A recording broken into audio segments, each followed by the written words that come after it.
अज़लान, ये सब कुछ एक ख्वाब है ना?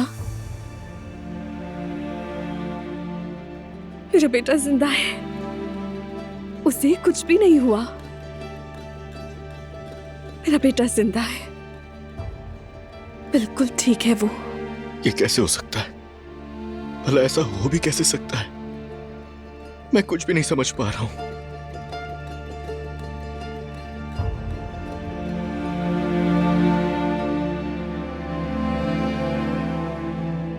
क्या समझ नहीं पा रहे तुम?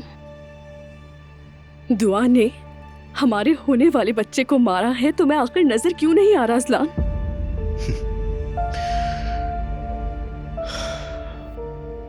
सुनो मेरी बात, तुम ये बात सबसे मनवा सकती हो, हर किसी से। यहां तक कि इस बात पर तुम खुद को भी कायल कर सकती हो, लेकिन तुम्हें पता है मैं नहीं मानूंगा। यानी तुम्हें मुझ पर यकीन नहीं? तुमने क्या कहा अभी? मैं तुम पर यकीन कैसे कर लूं बताओ? हाँ? मैंने अपना बच्चा खोया है। खामोश।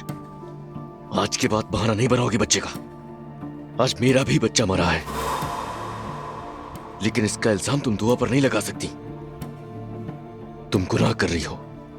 तुम्हारी बहतान की वजह से दुआ जेल चली गई।